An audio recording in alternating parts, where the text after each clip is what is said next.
Welcome back. Continuing with the IO committee series. Today we'll be doing number 5, Gohamni.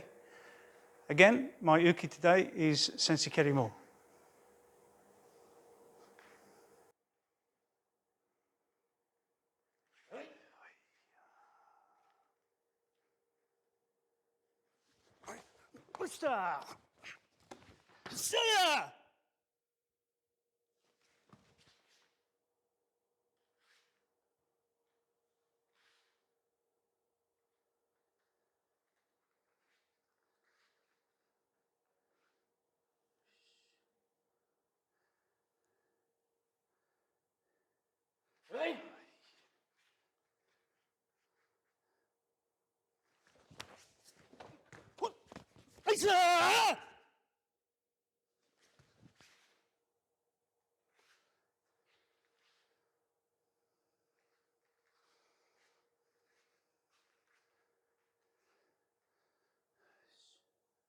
So with this Oyo, uke has a lot more to do. You're not just standing there being a practice target, you're actively engaged within the technique. So to do this, my distance timing has to be correct. So to start off with, you're trying to affect this front hand, move into them. And as you push in, this hand is now going to turn into a Gakuzuki attack. So the trick is not to pull this back to the Hikite position.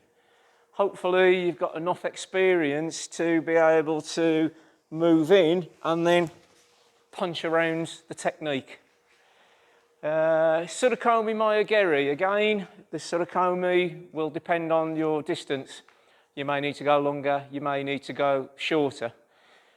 But as discussed previously, you need to have some threat intent to make your opponent, your partner, to want to move. And the more you can put into that, the better it is for them. They've got something to work with. If your distance and timing and your intent is weak, then they've got nothing to work with. It makes it difficult for them. So the big takeaway for this is to try and influence the front hand and then punch around that movement. Don't pull back to Hikite. Sensi has already said that he's trying to take this hand and make distance and punch. Now, if you do Naiwan uke, some of you use the word uchuki, but Naiwan, inside. If you do this, then it's a big move for the keri. So if you can use bringing the body forward into it, seems a little bit alien, but this way you can still move forward. Yeah, if I've gone completely this way, then you can only do your rakan, but here, then you've got your hip tempting in for the Tsurukami. Then you put your turn in for the Maigeri uke. When you do the Maigeri, yeah, usually we would completely get out of the way, because what's bigger, the leg or the arm? The leg, obviously. So, but if you can use your hip and just do a light touch, yeah, instead of hitting it, sort of collect the kick and turn your wrist. So you're trying to introduce the slight kazushi, slight taking him off balance, lining him up for the next techniques, or giving you time to do the next techniques. So when the Maigeri comes in, I've collected it and knocked it. Can you see how he's gone over slightly? So if we're doing the Maigeri, I'm bowing back, turn, covering, haito. I close my chest in to make this go forward. Here. Now I do Sonobaid. I'm going to be trying to get this leg out of the way. If I leave it where it is, then it's got to do a massive move to stop Sensi Keri falling on top of me. So from here, I'm going to do Sonobaid. Yeah. Strike. Still got a strong, but it's attached. It's attached to my body is moving. in one. Not leg pull or pull leg. It has to be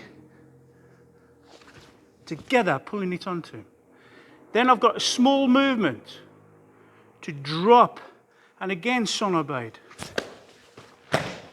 to do the shito or the gakuzuki, and then push him over. You want to move him away from you so he can't come at you. So, maigiri. Shh. So, use your sonobade. Yeah, use your sonobade. Now try and work around your elbow. Instead of coming up and then down, just start to spiral down. 1. Work around your elbow. 2. Then it's going to be my body that's turning that's going to take. And I'm going to leave my hand where it is at the moment just to explain. This hand is not hacking away. It is it's like a child's prank at school where somebody goes up behind and then they push them over the back. Not that I'm condoning it, but yeah. So when you put your hand there, it's not a hacking away. It's basically for them to get the message, oh, there's something there. When you go down, use your knee as a strike. Also pinning him. Gakuzuki, shito, yeah. If you think about it, this is stop there, Sensei. It's a variation on your Gakuzuki no Tsukame. Yeah? Down. Yeah? Pinning them.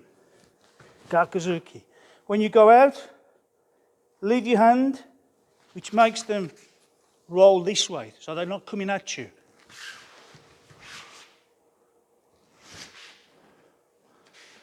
So if I break it down, thanks. So, back and turn your body in. Straight back, turn, collect the maigiri. Use your wrist to take them off balance. Cover, haito. Spiraling down. Sonobade.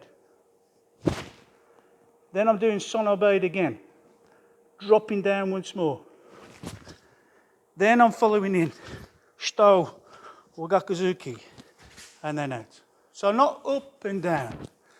Yeah, and some of you who trained with Sensei Schmitz, he gave us these exercises. So 1, 2, 3. They're exactly there. Yeah. Thank you. Shh.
So as discussed in the start of the breakdown, a little bit more involved from uke. At the beginning, you're actually tori, and then the roles get reversed.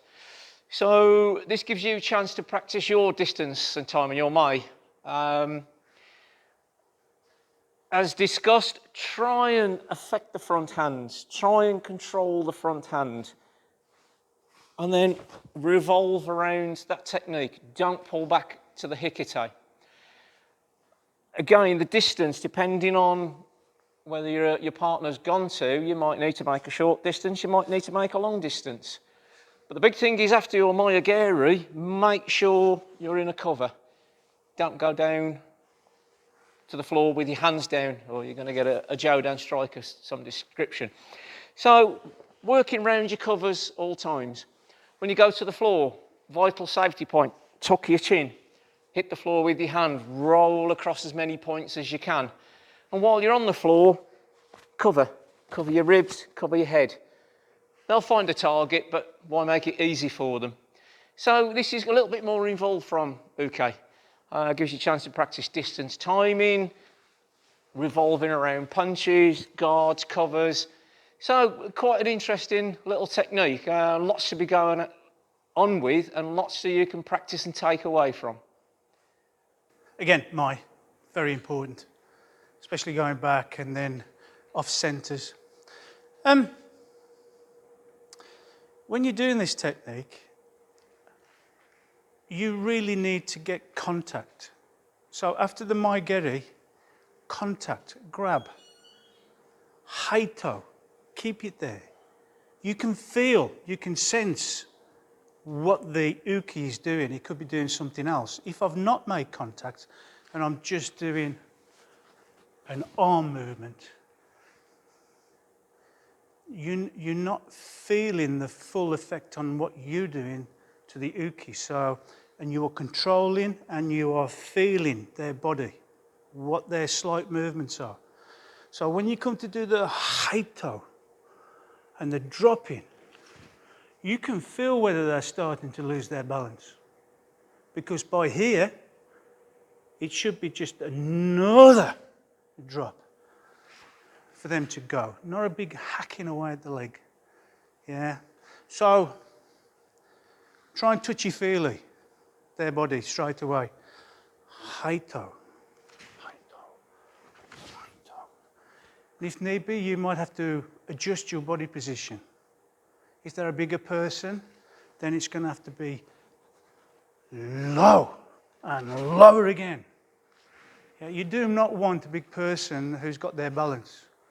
Try and get them off balance as soon as you can, starting with the Moyogiri. That should take them over. Yeah, then the next thing is control, and then down.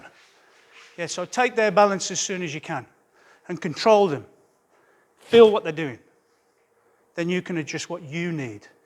And at the end of the day, you want to be able to do as little as possible, yet and get the maximum amount of uke from it. So try not to rely on your strength. Use your hip, use your dropping.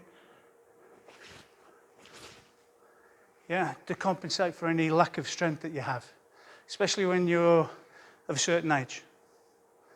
Yeah, try and make this contact. Thank you.